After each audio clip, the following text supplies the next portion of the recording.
Good morning. Ngasi ningthokaba numitki video yengminarase ko haibetang ado Monday oibanina Monday se koina tawbo yabase ko akoigi si cinnamon powder se ko mamang do soina haiger ko kaudanam ni ko haide si se aina smaina khubak ta hapaga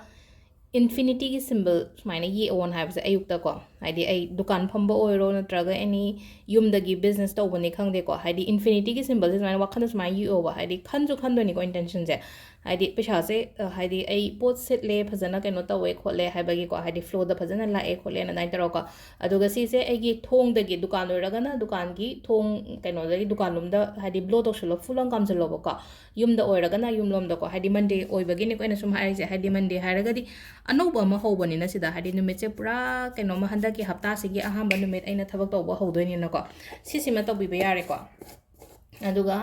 akhoi gi ningdo ka bagi ko number da haraga 47 laire to color na ngoba laire ko ado diwali rituals mamang to tawgiba dmaina same handa ki ko haidi 5 days ki ritual gumba laigani ko 5 days ki ritual se da handa ki na haidi meditations numit mangani amasu yaurani ayukta meditation se da haidi chakra healing meditations ko aura cleansing adagi amana 15 points healing gumba admaina ai kena taw kena shil khalle ko haidi adu mangani do da haidi ayuk gumba da ayuk angan bagum bada oini ko ayuk angan bada haidi hogat pa ngambagi hapetang kaino yengse habit ama create to ba ngam bari yengse ko ayuk angan ba haraga di pung mari oirak pa yai natraga mari makhai oirak pa yai ko haidi meditation se online meditation gumba aduga plus ritual nui mangani gi mamang da to ba maina chamana na adu haidi kaino to ba yawbining ba leraga di angon da personally message thabiro igi number leiba yawrongani ko hana yawgi ba ngai gi oina haraga dia aduga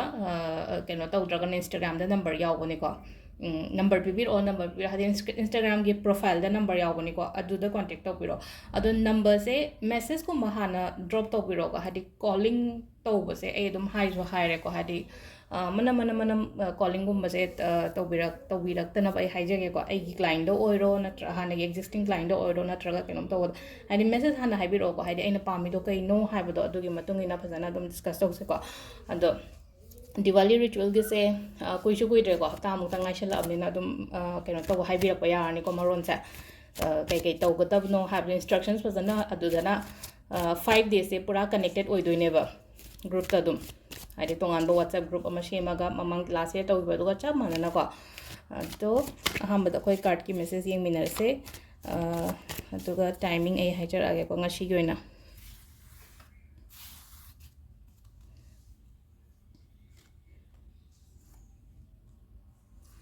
सिलेरे अखोगी card अहम से को card number 1 choose तौसिरा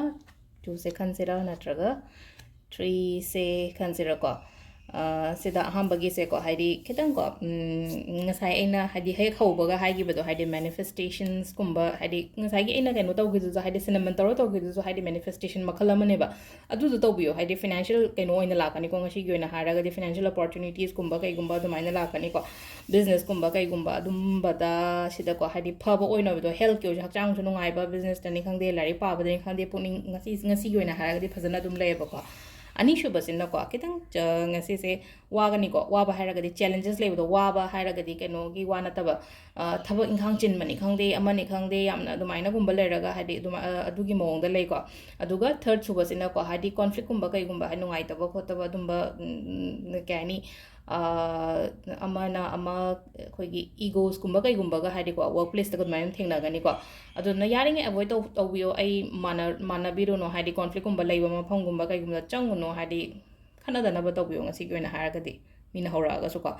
ado timing sina ayu ki pung manga ga minute kun dagi na taru ka minute ni phumari phawm leire dagi nipan ga minute mapan deina mapan ga minute kun throm doi phawm leire dagi 12 ga minute kun ni thoi dagi na